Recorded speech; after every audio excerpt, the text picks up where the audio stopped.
Okay, you guys, what is up? The King of Lightning is here today to do One Piece episode 608 review.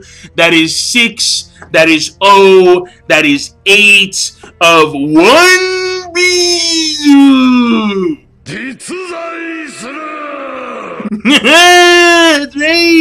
So this week's, before I get started, right? Look down in the description box below for the link to the preview for next week's episode of One Piece and the link for One Piece Official where you guys can view the episode for yourself legally. Now, that being said, this week's episode of One Piece.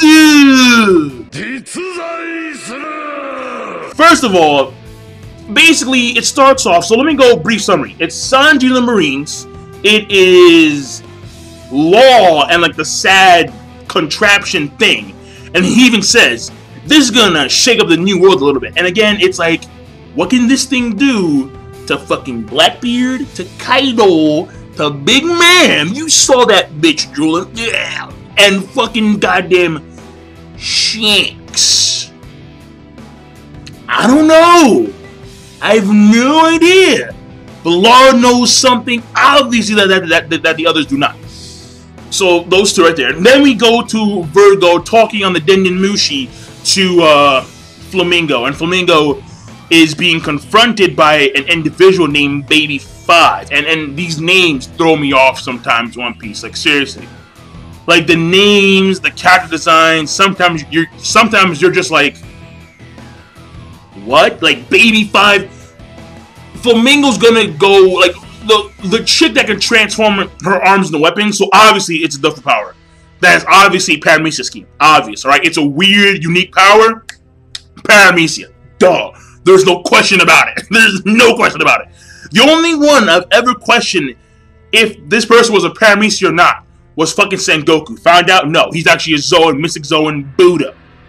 How does that make any fucking sense? I wonder if there are gonna be Devil Fruits that are based on gods, Zoan. Like Mystic Zoan Susano, Mystic Zoan Jesus. That would be amazing. That would be phenomenal. I mean, granted, you know, like there is, you know, Jesus Burgess, but the thing about it is that, you know, that would be pretty cool to see.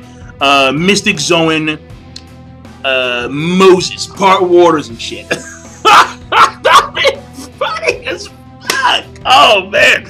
Okay. But, oh, I deviated so bad. Okay, so that's number 3 right there. And, basically talking to Virgo, and Virgo's like, you know, like, this is the situation. And Flamingo's saying, yo, just, you know, kill him. Kill him pretty bad, you know? And Virgo's like, yeah, I'll mail you his ear. I'm like, okay, alright. Okay, alright. Hardcore shit. So that's number, 3. Number 4 is the Monet versus Luffy. Number 5 is Chopper and the Kids. Number 6 is most of the Strike Crew plus Kinemon versus Dragon. And I don't mean Monkey D. Dragon, but the small dragon. And the end of the episode has a little girl and in some like random location in the complex, and basically she's saying to these, she's talking to Caesar Clown's henchmen, a few of them, and she's saying how, did the boy come back yet from the secret room? Apparently this boy, he went to the secret room and he transformed into a dragon, and that boy is Momosuke. So, okay, so that hints that this dragon that Kinemon and Brook just beat may be Kinemon's own son transformed. Now, of course, the main thing here with that last part is, so there's a room where apparently in that room you can transform into a dragon. So it begs the question, was the dragon that they beat before a human being? Which means that they ate a human being, which is kind of like some weird cannibalism. Maybe we don't know yet. We don't know. That's all we know. All we know is that, hey, you know, room, you know, dragon, roar, eat, Igneo, yeah. So and it's like we I'm just saying. So, yo, plug in, stab, backstab. So the thing about it is that the question is, did Kinemon in fact, is this dragon in fact Momosuke? We don't know. We have no idea. I mean, if it was Momosuke, then couldn't he transform back? I mean, assuming that the only method of transformation in this series is via double fruit, because I haven't seen any Haki users transform, and this is Kinemon's son, so he can't be that. He can't be that old, obviously. So we don't know what's going on, but we'll see. We'll see where it goes. Now, getting back to the first part. The first part basically is very simple. Sanji and what was her name again? Sanji, and her name escapes me. Whoa, Tashigi. There we go. Whoa, way. Sanji and Tashigi. Basically, they are keeping up the facade that this Virgo is a fake Virgo. Even though we know it's the real Virgo, they're telling the Marines that, yeah, it's a fake Virgo. And the main reason why is because of the fact that they want to keep the spirit of the Marines elevated. They don't want... It'll be really bad in this situation for the Marines to be depressed, to be dumbfounded, because at any given point in time, this gas, Shinokuni, may infiltrate in the laboratory that they're in right now and kill them all. So it is very advantageous for them to keep on moving. So that's number one. Number two, Law. Again, how on earth can this contraption SAD shake up the new world where it involves the rulers of the new world? I mean, listen, if you're gonna shake up the new world, then it has to involve the rulers in some way, shape, and form, because they run the new world. You can fuck with the Marines all you want to, but it won't affect the structure of the new world. Why? Because islands and territories are protected underneath the Yonko. That's why when Whitebeard died, what happened? Chaos. All the islands in Whitebeard's territory were attacked immediately. Brownbeard knows. He knows full well. And that's why in Fishman Island, they had to immediately get Big Man's assistance because they needed protection. So, the thing here, obviously, is that what is this thing, SAD, got to do with that?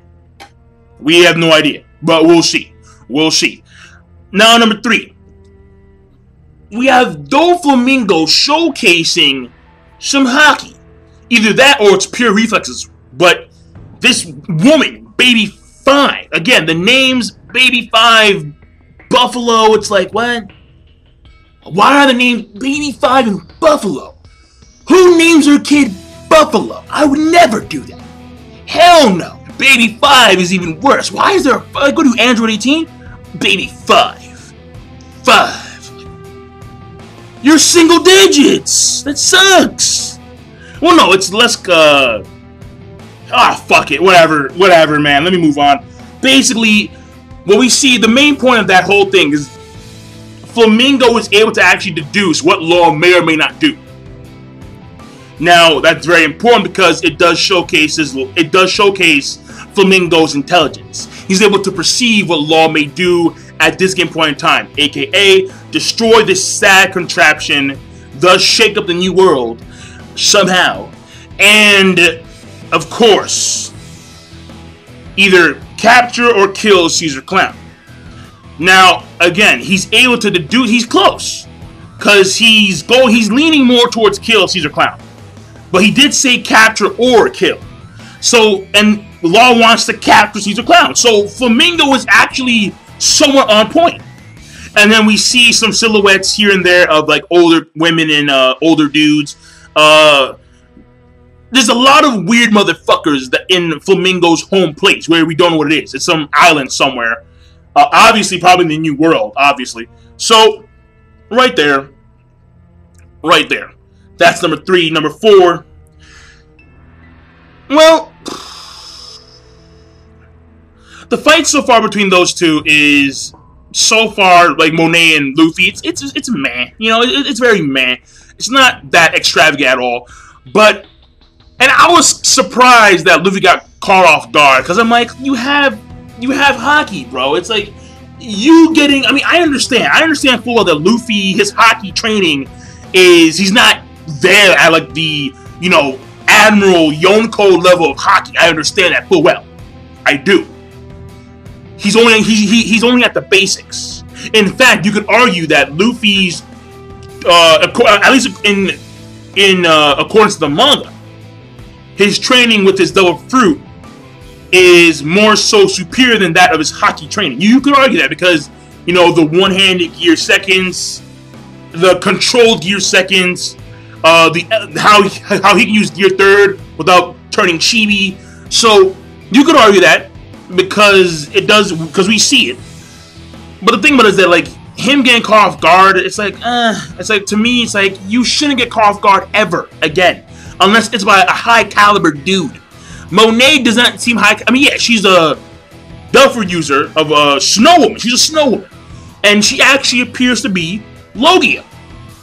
And it's a complete contrast from what we usually see from Oda, because Oda, he's all about fire, fire, fire, fire. I'm feeling hot, hot, hot. It's like, okay, we get it. But the thing about it is that in this case, snow. Very similar to Aokiji's ice, but in this case, snow is more loosely packed, and it's snow. I mean, there's a clear difference between snow and ice, obviously. However, of course, she's nowhere near Aokiji. You see this frozen mountain range? The fuck yeah! Nowhere near Aokiji. But still, she's able to actually do her thing against Luffy and hold him back for a few minutes. But whatever, I mean, again, so far that fight is man. Animation, that fight is man. So number 4, we'll move on. Number 5, chopping the kids is very simple. The one girl, I think it is Moncha, she's going on ahead while basically Chopper holds back the door. He tries to, kids bust through, Candy, Chopper freaking out, and then the next time we see him, full-on Monster Point. I mean, I remember back in the day when Monster Point first was a reveal back in the CP9 arc and this lobby arc. Oh man, what he did to Komomori. Oh, good lord. Komomori fucking Shigen. Yeah, and then just took him and threw his ass God knows how far. It was like, oh, good lord. But now when I see Chopper Monster Point, I'm like, eh. You know what? You feel me? It's like in Monster Point, like he should be just goddamn evil. Like that's what I want. He should be just goddamn evil and ruthless. I mean, I understand the kids, you know, has to control the kids, so he won't go full out on the kids. But still, like, these kids are vicious. Like, these kids are monsters. Like, literally monsters. In fact, if it was me, I'll pull a Luffy. Because Luffy, he had no problems at all hitting these kids with a fucking hockey punch. He had no qualms whatsoever. He was like, fuck that shit. But, of course, his crewmates are like, no, Luffy, no, don't do it. No, don't do it. It's like, no, these kids are monsters. They're demons, man. They're huge as fuck. Knock him out. Hockey up. Fuck. Alright, and number 5. No, that's number 5 right there. Number 6, the dragon thing. Listen, this was hilarious. When the dragon, like when Brook has his flashback of how the dragon blitzed him, he was blocking like this. The dragon stops midair. He's sniffing Brook. You know, no homo. Well, I can't be no homo. He's the dragon, but still, dragon sniffs Brook. He sighs like a loud, obnoxious sigh. That shit was fucking hilarious. That shit had me rolling. That was very funny. Hilarious. Just a bundle of joy. But, of course, aside from that, I mean, it was kind of cool to see Brook, Kinemon collaboration. Brook, Ice, Kinemon Fire. Zoro doesn't do a damn thing. Nami actually plays like a ninja thing where he's like, you know, Thunder Trap, yeah, Kishimoto, yeah. I'm not saying, you know, I'm not saying, but actually, no, maybe I am saying, fuck it. But either way. And so let me just say this, right? Episode overall, I thought it was okay. It was okay. It wasn't that bad at all. It could have been better. Pacing could have been a lot better. Animation could have been a lot better. But overall, I thought that it was okay. I thought that it was enjoyable. I really did. I actually liked it. I mean, when it comes from just an enjoyable aspect, I really did. I liked it. So, overall, episode rating, once again, okay. And I'm done. King Lightning. Be sure, of course, rate, comment, and subscribe as always. Peace. Have a nice day.